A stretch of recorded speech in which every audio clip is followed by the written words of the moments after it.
We're starting chapter 4 of Where the Red Fern Grows by Wilson Rawls. And when we left yesterday, if you'll remember, Billy had spent, how long was it that he had spent getting that money? He had spent 2 whole years collecting money. He had done these different activities, selling different vegetables and things that he made, and he had trapped some animals, and he had used their hides, their furry skins, to help him raise some money. And he had raised that $50 that he needed for his two hounds that he wanted, and his grandfather had agreed to order them for him. So that's where we're picking up tonight. Day after day, I flew to the store. Grandpa would shake his head. Then on a Monday, as I entered the store, I sensed a change in him. He was in high spirits, talking and laughing with a half-dozen farmers. Every time I caught his eye, he would smile and wink at me. I thought the farmers would never leave, but finally the store was empty. Grandpa told me the letter had come. The kennels were still there, and they had dogs for sale. He said he had made the mail buggy wait while he made out the order. And another thing, the dog market had gone downhill. That meant the price of dogs had dropped $5, so he handed me a $10 bill. Now there's still one stump in the way, he said. The mail buggy can't carry things like dogs, so they'll come as far as the depot in Tahlequah, but you'll get the notice here because I ordered them in your name. Tahlequah is in Oklahoma, which isn't very far from northwest Arkansas here. I thanked my grandfather with all my heart and asked him how long I'd have to wait for the notice. He said, I don't know, but it shouldn't take more than a couple of weeks. I asked how I was going to get my dogs out from Tahlequah. Well, there's always someone going in, he said, and you could ride in with them. That evening, the silence of our supper was interrupted when I asked my father this question. Papa, how far is it to Kentucky? I may as well have exploded a bomb. For an instant, there was complete silence, and then my oldest sister giggled. The 2 little ones just stared at me. With a half-hearted laugh, my father said, Well, now I don't know, but it's a pretty good ways. What do you want to know for? Thinking of taking a trip to Kentucky? No, I said, just wondering. My youngest sister giggled and asked, Can I go with you? I just glared at her. Mama broke into the conversation. I declare, what kind of question is that? How far is it to Kentucky? I don't know what's gotten into that mind of yours lately. You go around like you were lost and you're losing weight. You're as skinny as a rail, and look at that hair. Just last Sunday they had a hair cutting over at Tom Rawlins' place, but you couldn't go. You had to go prowling around the river and the woods. I told Mama that I'd get a haircut next time they had a cutting, and I just heard some fellows talking about Kentucky up at the store and wondered how far away it was. Much to my relief, the conversation was ended. The days dragged by. A week passed, and still no word about my dogs. Terrible thoughts ran through my mind. Maybe my dogs were lost. The train had a wreck? Someone stole my money. Or perhaps the mailman lost my order. Then, at the end of the second week, the notice came. My grandfather told me that he had talked to Jim Hodges that day. He was going into town in about a week, and I could ride in with him to pick up my dogs. Again, I thanked my grandfather. I started for home. Walking along in deep thought, I decided it was time to tell my father the whole story. I fully intended to tell him that evening. I tried several times, but somehow I couldn't. I wasn't scared of him, for he never whipped me. He was always kind and gentle. But for some reason, I don't know why, I just couldn't tell him. That night, snuggled deep in the soft folds of a feather bed, I lay thinking. I had waited so long for my dogs, and I so desperately wanted to see them and hold them. I didn't want to wait a whole week. In a flash, I made up my mind. Very quietly, I got up and put on my clothes. I sneaked into the kitchen and got one of Mama's precious flour sacks. In it, I put 6 eggs, some leftover cornbread, a little salt, and a few matches. Next, I went to the smokehouse and cut off a piece of salt pork. I stopped at the barn and picked up a gunny sack. I put the flour sack inside the gunny sack. This I rolled up and crammed lengthwise in the bib of my overalls. I was on my way. I was going after my dogs. Tahlequah was a small country town with a population of about 800. By the road, it was 32 miles away, but as the crow flies, it was only 20 miles. I went as the crow flies straight through the hills. So, usually when we go somewhere, we take a road, and the roads can be curvy. But when a bird flies somewhere, the bird just flies in a straight line. And so when he says that he went as the crow flies, that means that instead of following a road that was curvy and went very long, he was able to go straight through the hills and through the woods. And instead of having to walk 32 miles, he walked 20 miles instead. Although I had never been to town in my life, I knew what direction to take. Tahlequah and the railroad lay on the other side of the river from our place. I had the Frisco Railroad on my right and the Illinois River on my left. Not far from where the railroad crossed the river lay the town of Tahlequah. I knew if I bore to the right, I would find the railroad, and if I bore to the left, I had the river to guide me. Sometime that night, I crossed the river on a riffle somewhere in the Dripping Springs country. Coming out of the river bottoms, I scudded up a long hogback ridge and broke out on top of the flats. In a mile-eating trot, I moved along. I had the wind of a deer, the muscles of a country boy, a heart full of dog love, and a strong determination. I wasn't scared of the darkness or the mountains, for I was raised in those mountains. On and on, mile after mile, I moved along. I saw faint gray streaks appear in the east. I knew daylight was close. My bare feet were getting sore from the flint rocks and sawbriars. I stopped beside a mountain stream, soaked my feet in the cool water, rested for a spell, and then started on. After leaving the mountain stream, my pace was much slower. The muscles of my legs were getting stiff. Feeling the pangs of hunger gnawing at my stomach, I decided I would stop and eat at the next stream I found. Then I remembered I had forgotten to include a can in which to boil my eggs. I stopped and built a small fire. Cutting off a nice thick slab of salt pork, I roasted it, and with a piece of cold cornbread made a sandwich. Putting out my fire, I was on my way again. I ate as I trotted along. I felt much better. So he didn't even stop to eat. He just stopped and he cooked his food, and then he put that piece of meat in his cornbread, and he put out his fire, and he just kept walking. He kept going. He was so excited about getting his dogs. What did you say to me, Rocky? Rocky, why are you being tested for that, buddy? Does some heading home from my cousin's house, and somebody just called my grandma, and I'm saying I'm being tested for coronavirus. Is someone in your family sick? No, they're testing me. Just to be safe. I gotcha. And I have to go on they're gonna come out, take my blood,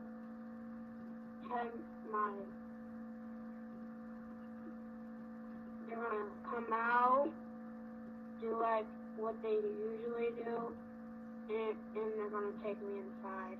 Gotcha. Well, that probably will be in the afternoon, but hopefully you'll be able to join us for Read Aloud. I'm gonna carry on, okay? 2:00. Oh, at 2, so you'll have plenty of time. We'll see you back here at 7. All right, I'm gonna carry on. It's gonna be a far drive. Is it? I might as well just take my computer. Yeah. All right. I'm going to carry on. Here we go. Breathing a sigh, I walked on. Nope, hold on. Where did we leave off at? I came into Tahlequah from the northeast. At the outskirts of town, I hid my flour sack and provisions, keeping the gunny sack. I walked into town. I was scared of Tahlequah and the people. I had never seen such a big town and so many people. There was store after store, some of them 2 stories high. The wagon yard had wagons on top of wagons, teams, buggies, and horses. Two young ladies about my age stopped, stared at me, and then giggled. My blood boiled, but I could understand. After all, I had 3 sisters. They couldn't help it because they were women folks. I went on. I saw a big man coming up the street. The bright shiny star on his vest looked as big as a bucket. I saw the long black gun at his side and I froze in my tracks. I had heard of sheriffs and marshals, but had never seen one. Stories repeated about them in the mountains told how fast they were with a gun and how many men they had killed.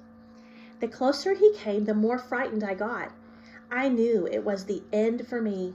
I could just see him aiming his big black gun and shooting me between the eyes. It seemed like a miracle that he passed by, hardly even glancing at me. Breathing a sigh, I walked on, seeing the wonders of the world. Passing a large store window, I stopped and stared. There in the window was the most wonderful sight I had ever seen. Everything under the sun. Overalls, jackets, bolts of beautiful cloth, new harnesses, collars, bridles, and then my eyes did pop open. There were several guns, and one of them had 2 barrels. I couldn't believe it. 2 barrels. I had seen several guns, but never one with 2 barrels. Then I saw something else.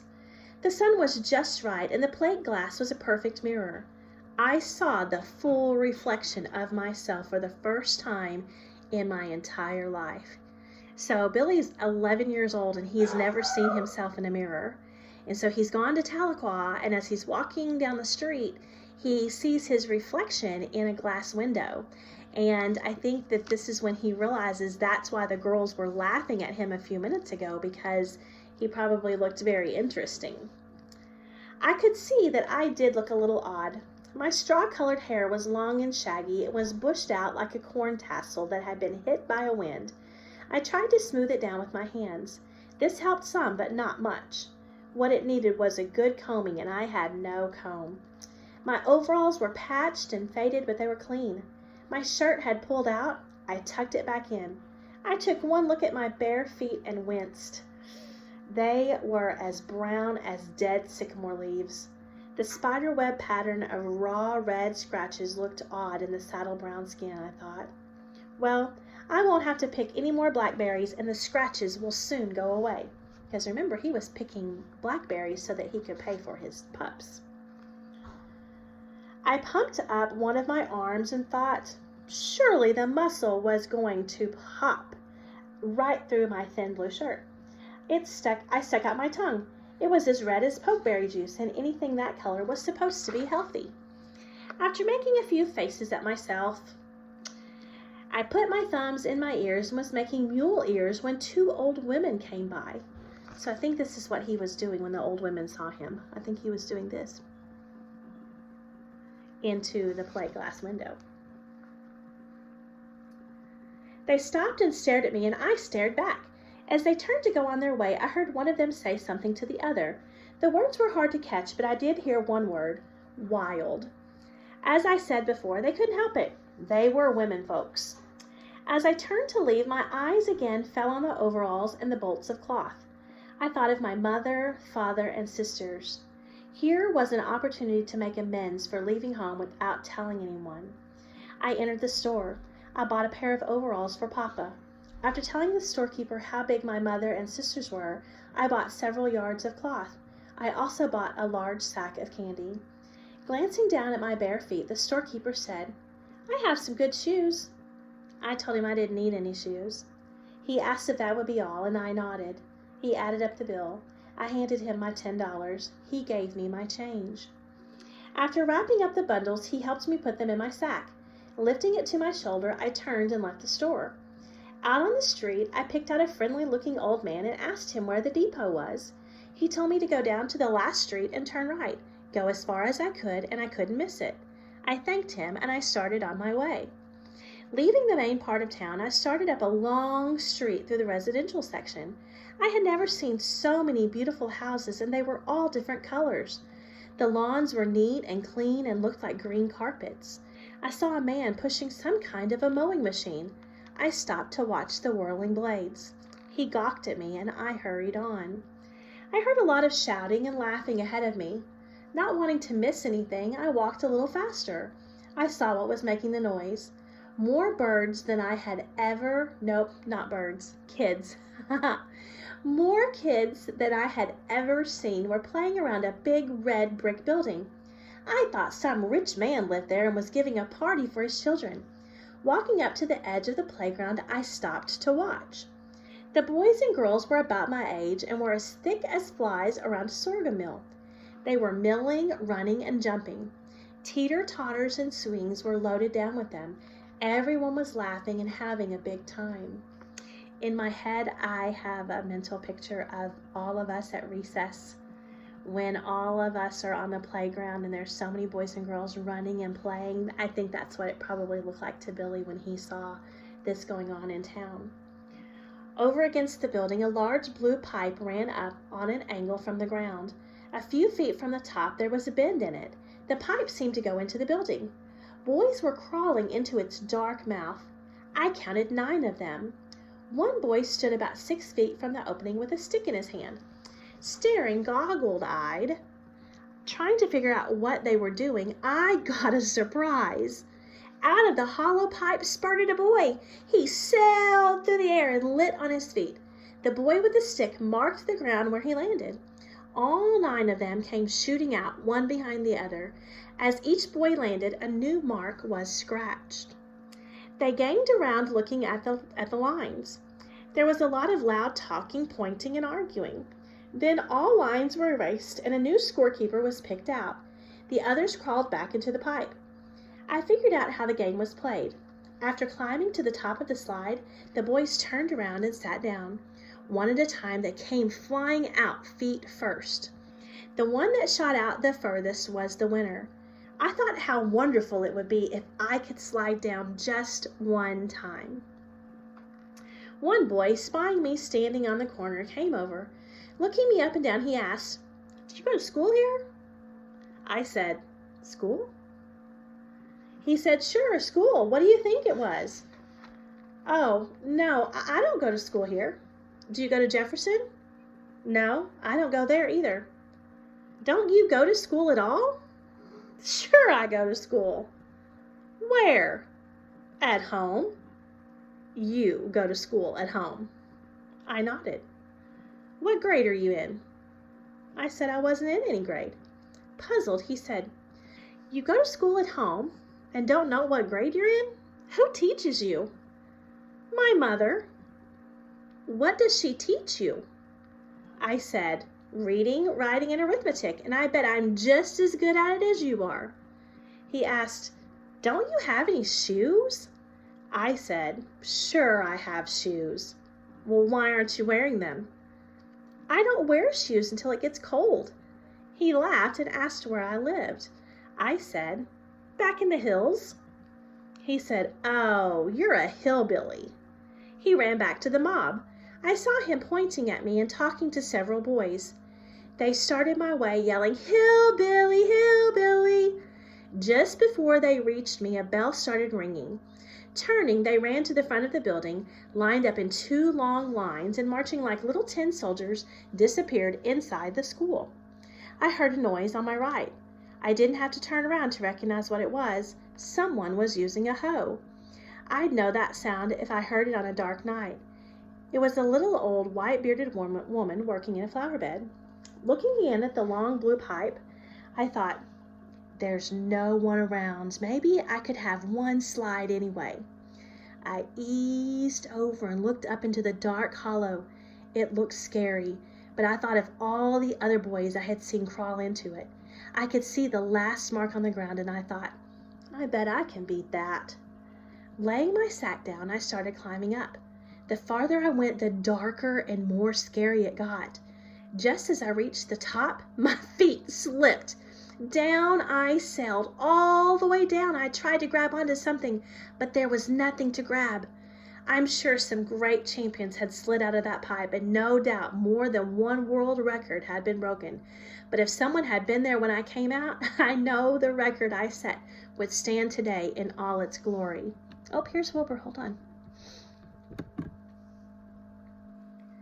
I came out just like I went in, feet first and belly down.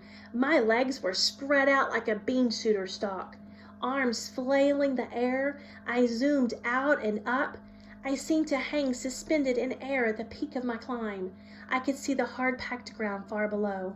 As I started down, I shut my eyes tight and gritted my teeth. This didn't seem to help. With a splattering sound, I landed. I felt the air whoosh out between my teeth. I tried to scream, but I had no wind left to make a sound. So he flew out of the pipe, but he flew out upside down, so his face is looking down at the ground. And when he flew out of the pipe, he landed on his chest. And when he landed on his chest, it knocked all of the air out of him. He couldn't even breathe. After bouncing a couple of times, I finally settled down to earth. I lay spread eagle for a few seconds and then slowly got to my knees. Hearing loud laughter, I looked around. It was the little old lady with the hoe in her hand. She hollered and asked how I liked it. Without answering, I grabbed up my gunny sack and left. Far up the street, I looked back. The little old lady was sitting down, rocking with laughter. I couldn't understand these town people. If they weren't staring at a fellow, they were laughing at him. So, poor Billy, he is having a hard time in Tahlequah, isn't he? What did he go to Tahlequah to get? What was he there for? Do you remember? What was he going to get while he was there? Yeah, he was going to get his pups, wasn't he? All right, so Rocky, I see you're having a snack, an ice cream cone. Isabella, what are you snacking on? I can see your eyes. I can see your face. Chomp, chomp, chomp, chomp, chomp. You guys are funny. All right, so tomorrow night we're going to be in Chapter 5. You ready for Chapter 5? What do you think is going to happen in Chapter 5 tomorrow night? Do you think he'll get his pups tomorrow night? Yeah, I think he'll get his pups tomorrow night. What do you think? Yeah, maybe so. I hope so. All right, so I'll see you back here tomorrow night at 7 o'clock. But before then, I'll see you tomorrow morning. Do what, Wilbur? That's okay. You know, you can go to Google Classroom and you can watch the video. I'm uploading the video when I finish right here, okay? So if you want to go back and watch the video so you can see the story from the beginning tonight, you can do that, okay, bud? All right. You guys have a great evening, and I will see you tomorrow. And Isabella, don't let Jorge give you a hard time. Keep him away from the grapes, okay? I love you guys. I'll see you tomorrow. Bye-bye.